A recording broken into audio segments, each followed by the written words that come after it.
এখন আমি আছি তুষভান্ডার জমিদার বাড়িতে। চলুন আজকের ভিডিওতে আপনাদেরকে তুষভান্ডার জমিদার বাড়ি দেখাই এবং জমিদার বাড়ির ইতিহাস ঐতিহ্য জানাই। আজ থেকে প্রায় 400 বছর আগে জমিদার মুরারিদেব ঘোষাল ভট্টাচার্য লালমনিরহাট জেলার কালীগঞ্জ উপজেলায় তুষভান্ডার জমিদার বাড়িটি প্রতিষ্ঠা করেন। কথিত আছে 1634 খ্রিস্টাব্দে মহারাজা প্রাণনারায়ণের শাসনামলে মুরারিদেব ঘোষাল ভট্টাচার্য 24 পরগনা জেলা হতে রসিক রায় বিগ্রহ নামক একটি ধর্মীয় বিষয় নিয়ে কোচবিহার আসেন। তৎকালীন সময়ে ধর্মীয় কাজের জন্য ভূমিদান করা হতো। মহারাজা প্রাণনারায়ণ ঘোষাল ভট্টাচার্যকে বিগ্রহ পূজা করার জন্য 9টি মুজা দান করেন, কিন্তু ঘোষাল ভট্টাচার্য ছিলেন একজন ব্রাহ্মণ, তাই তিনি মহারাজার দান ভোগ করতে আপত্তি জানান এবং তিনি রাজাকে সেই সম্পত্তি ভোগের উপর খাজনা নেওয়ার প্রস্তাব করেন। তবে রাজা খাজনা হিসাবে দানের তুষ নেওয়ার জন্য দাবি করেন। ফলে কোচবিহারের রাজাকে দেওয়ার জন্য পুরো জমিদার বাড়ির এলাকায় দানের তুষ সংগ্রহ করে জমিদার বাড়ির পূর্ব পাশে রাখা হতো। এই ঘটনা থেকে এই জমিদার বাড়িটি তুষভান্ডার জমিদার বাড়ি হিসেবে পরিচিতি লাভ করে। এই জমিদার বংশের আরেক জমিদার কালীপ্রসাদ রায় চৌধুরীর নামে কালীগঞ্জ উপজেলার নামকরণ করা হয়েছে বলে মনে করা হয়।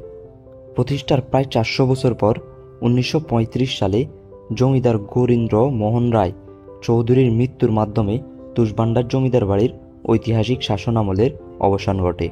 জমিদার বাড়ির গেটের অংশটি যদিও সংস্করণ করা হয়েছে, তারপরও ভিতরের যে অংশটা, মোটামুটি ভিতরের অংশটা এখন পর্যন্ত ধ্বংসপ্রাপ্ত প্রায়। এই যে ভিতরের অংশটা,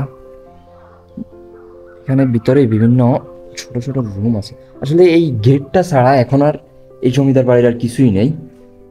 এই যে উপরে টিন দেওয়া আর কি, মোটামুটি প্রায় ধ্বংসপ্রাপ্ত এরিয়া। উপর দিক দিয়েও কিছু সংস্কার করা হয়েছে।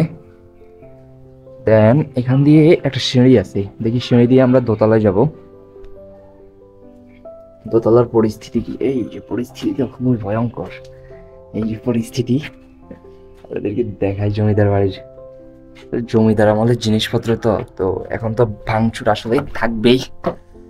এটার দিকে তাকায় লাভ নাই, আস্তেই পড়বো। কি এক অবস্থা!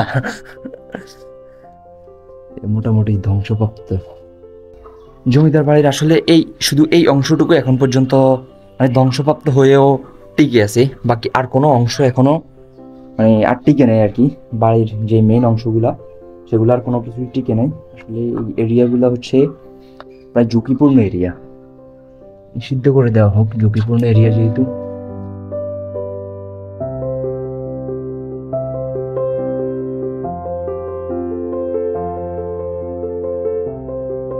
আস্তে আস্তে নামি। আবার একটি দুর্ঘটনা সারা জীবনের কান্না। আস্তে আস্তে নামা অনেক গুরুত্বপূর্ণ। এই সিঁড়ি ছিল তো আসলে মোগল আমলের জিনিসপত্র এতদিন আছে দেখি, এটাই তো অনেক।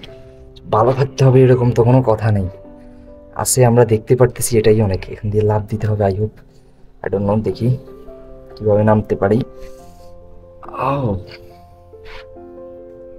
আস্তে আস্তে নামতে হবে, হট্টগোল করা যাবে না, যেহেতু পুরাতন জিনিস যে কোনো সময় ভেঙে গায়ে পড়তে পারে এইগুলার। আর এটার পাশেই হচ্ছে এখন এই অঞ্চলের হচ্ছে মানে কালীগঞ্জ উপজেলায়, এটা তুষভান্ডারে অবস্থিত। তো এটার হচ্ছে কালীগঞ্জ উপজেলার যে উপজেলা ভূমি অফিস, ভূমি অফিসের পাশেই এই যে দেখতে পাচ্ছেন। আর এটা হচ্ছে তুষভান্ডার ইউনিয়ন ভূমি অফিস, এটা হচ্ছে ইউনিয়ন ভূমি অফিস। এই যে মোটামুটি বাহির থেকে কিছুটা সংস্কার করা হয়েছে, বাট ভিতরের অংশটা ধ্বংসপ্রাপ্ত আর কি। তো আসলে ভিতরে উপর দিয়ে টিন দেওয়া আছে, আর মোটামুটি কিছুই নেই এই জমিদার এরিয়াতে, আর কিছুই নেই। জমিদারের একটা গেটই এখন পর্যন্ত টিকে আছে। এই গেটটা আর কি মানে এই বাড়ির গেটটা আর কি টিকে আছে, আর কোনো কিছুই টিকে নাই ভিতরের দিক দিয়ে। দেখি ভিতরে আর কিছু আছে কিনা জমিদার এরিয়াতে। এখান দিয়ে আরো কিছু টিকে আছে মনে হয়। একটু এক্সপ্লোর করি বাড়িটা। এখান দিয়ে মোটামুটি আরো একটু জিনিসপত্র আছে, এই যে দেখতে পারতেছেন, সেই প্রাচীন যুগের। তো মোটামুটি গাছপালা উঠছে, এ পাশ পর্যন্ত ছিল হয়তো বা, ভেঙে চুড়ে মোটামুটি সব ধ্বংস। এখন হচ্ছে এটা সরকারি কাজে ব্যবহৃত হচ্ছে। আবার এই পাশে হচ্ছে এটা ফায়ার সার্ভিসের ডিফেন্স এই পাশে। আর এদিকে কিছুই নেই। দেখি অপর পাশ আর একটা পাশ তো আছেই, ওই পাশে যাব। ওই পাশে কোনো কিছু আছে কিনা ওইটা এক্সপ্লোর করব।